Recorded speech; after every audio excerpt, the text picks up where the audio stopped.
السلام عليكم. بالصلاة والسلام على الحبيب، صلوات ربي وسلامه عليه. غادي نبداو هذا اللقاء اللي كيجمعنا بالجمهور ديالنا المغربي داخل المغرب وخارج المغرب. عواشركم مبروكة.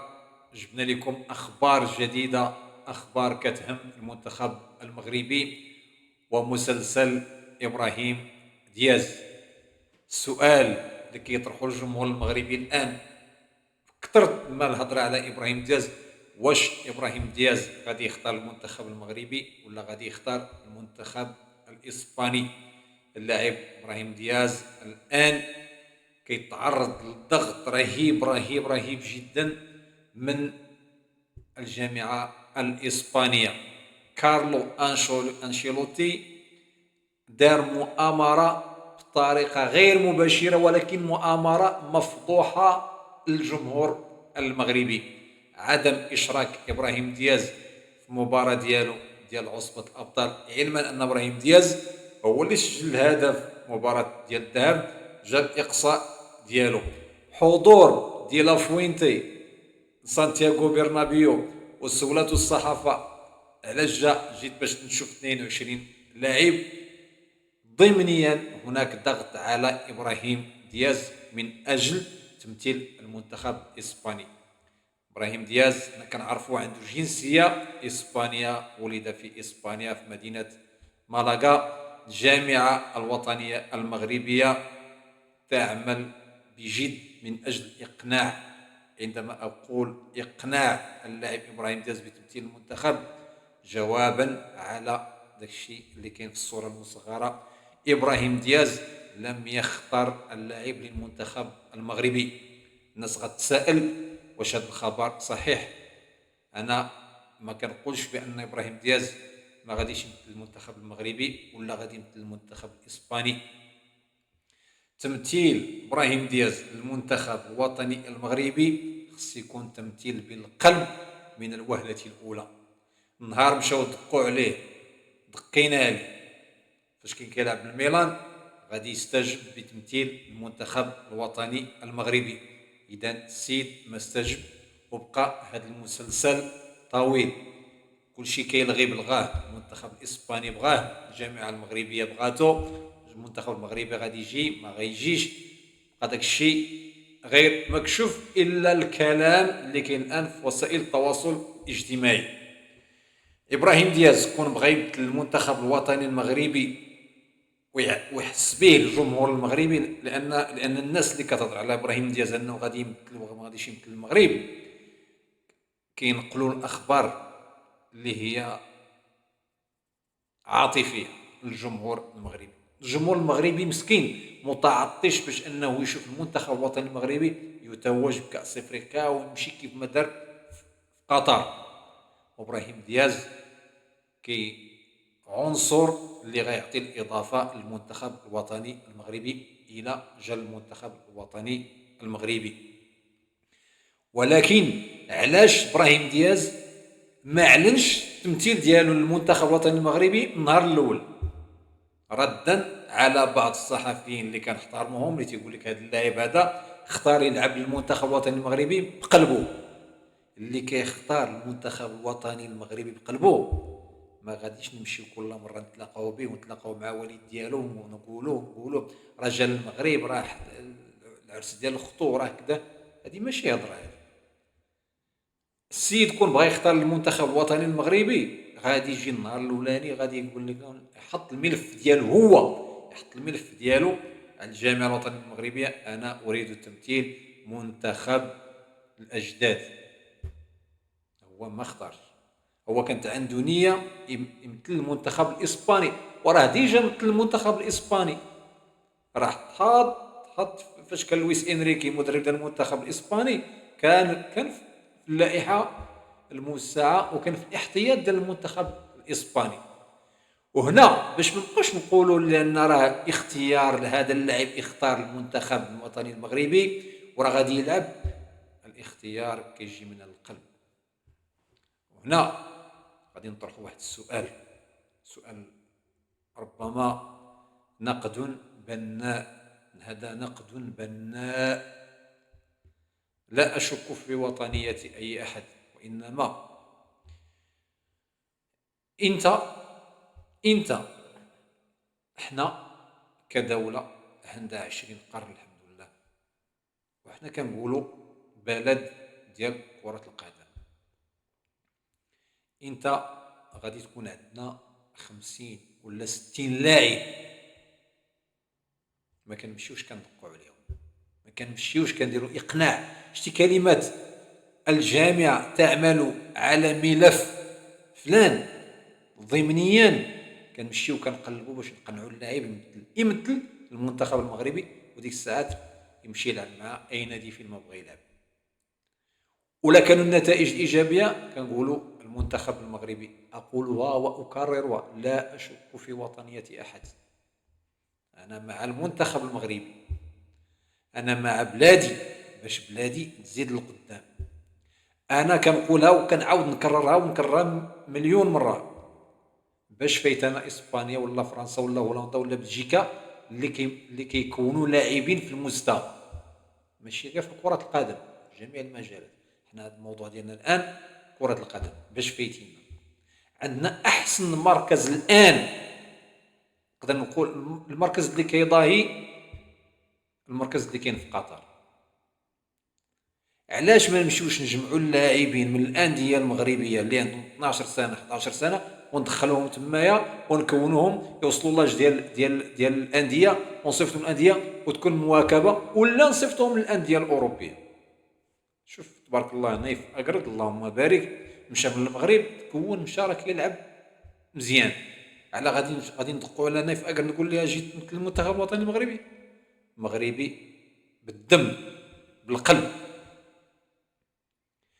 كل صباح كنوضو تنقولوا موهبة ذو الجنسيتين سيمثل المغرب او يمثل بلجيكا.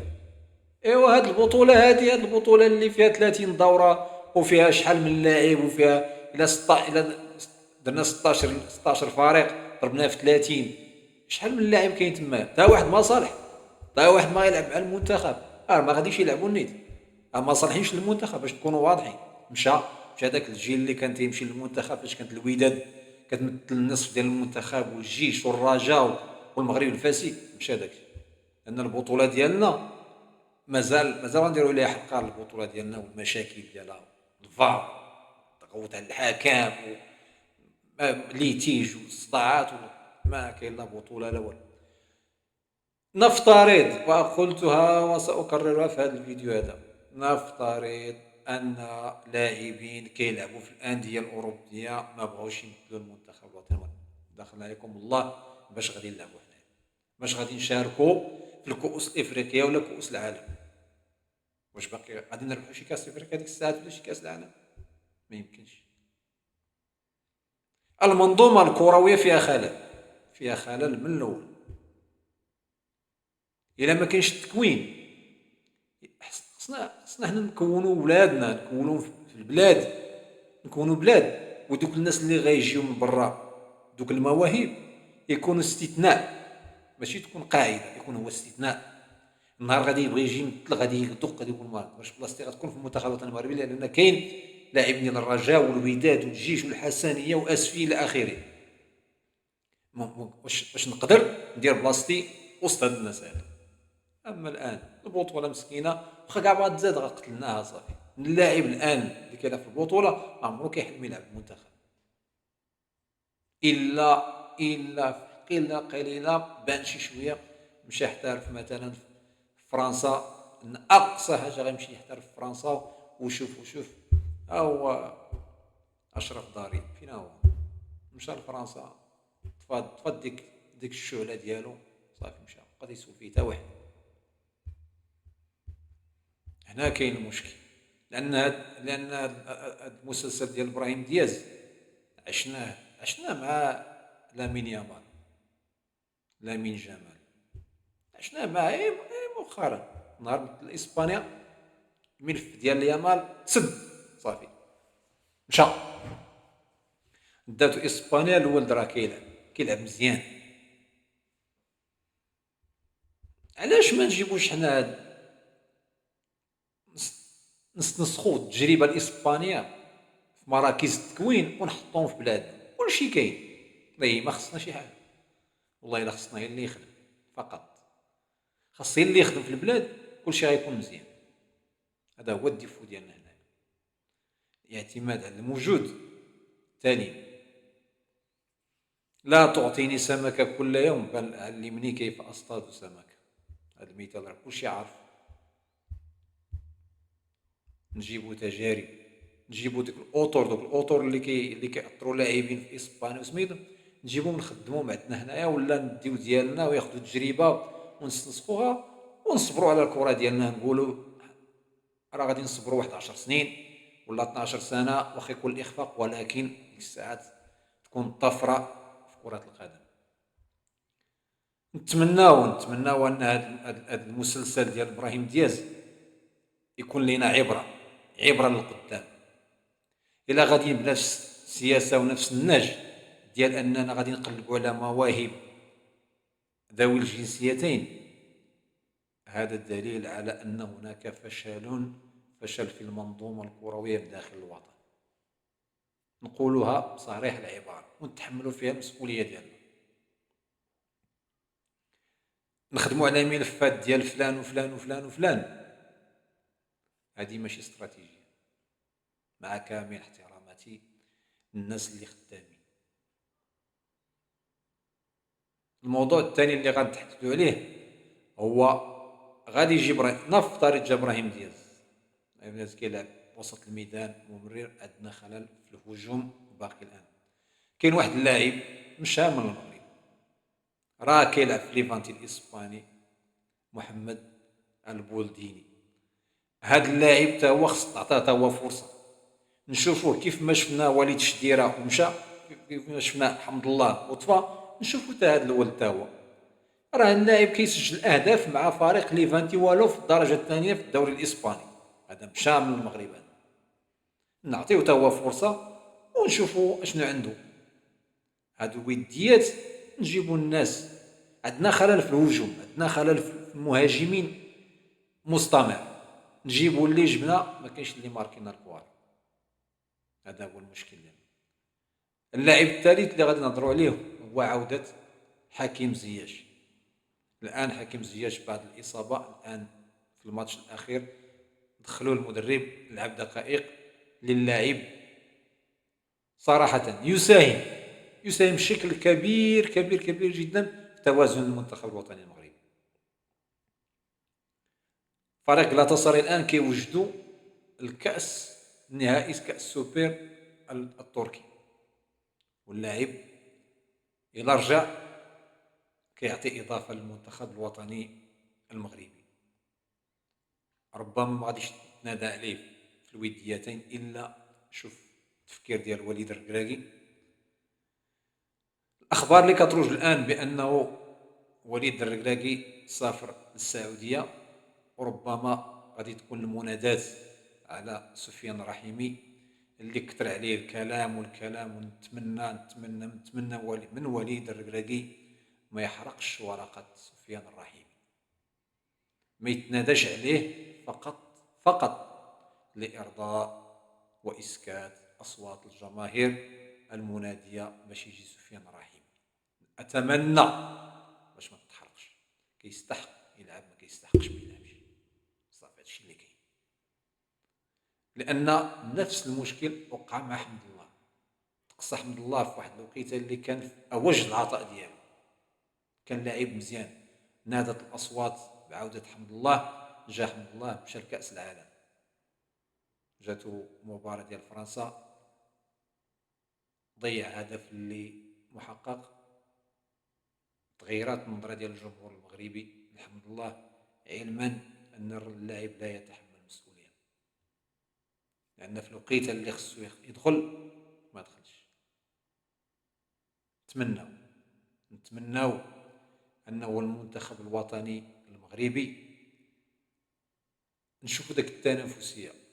شنو هما دوك اللعابة اللي كانوا في الجيش الملكي وفي الوداد في المغرب الفاسي في شباب المحمدية؟ فين مشاو هادو؟ فين مشاو؟ كل صباح كنفيقو كنشوفو موهبة كتلعب في بلجيكا، موهبة كتلعب في فرنسا، موهبة. الآن كثر الحديث على العناوي، واش غيمثل المغرب، واش ما غاديش يمثل المغرب، واش غيمثل المغرب. أنا بعدا عاد كنهضر على راسي، أقسم بالله العظيم كنهضر على راسي. إلا ما عرفت كنتألم ملي كنشوفو حنا أنه كنمشيو كنجيبو لاعبين تكونوا في مدارس أوروبية. أقسم بالله أتألم، لأن علاش؟ بلادي هذه بلادي، كيف ما بغيت بلادي تطلع في جميع المجالات بغيتها تطلع حتى في البلاد، حتى في كرة القدم. مراكز تكوين يجيو اللاعبين عندنا هنايا. غادي يجي شي لاعب دابا غادي يجي نفترض ياك سايس كان غيعتزل، صافي سميتو مشى للسعودي، علاش ما يجي يلعب مع البطولة الوطنية المغربية؟ والو. في اللقاء القادم ان شاء الله غادي نهضر على البطولات الوطنية وعلى المشاكل وعلى علاش البطولة الوطنية وصلت لهذا المستوى اللي وصلت ليه الآن، اللي ما بقاتش كتعطي لاعبين. والسياسة ديال الجهاز الوصي على كرة القدم راه كيشوف علاش. نتمناو تعاد النظرة وتعاود الاستراتيجية، ونشوفوا بطولة قوية في المستقبل، ونشوفوا منتخب كيف ما كنا عشناه. واللي بغى يجي للمنتخب هو يجي، هو يدق علينا، ماشي حنا نمشيو نهزو ملف ونخدموا عليه. تحياتي للجمهور المغربي أينما كنتم، نتمنى يدخل عليكم رمضان بالصحة والعافية إن شاء الله. إلا عجبك هذا الفيديو ما تنساش تشتركوا مع الإخوان ديالك، وما تنساش دعمنا بواحد الاشتراك في القناة باش نستمروا في نشر المزيد إن شاء الله. والسلام عليكم ورحمة الله تعالى وبركاته.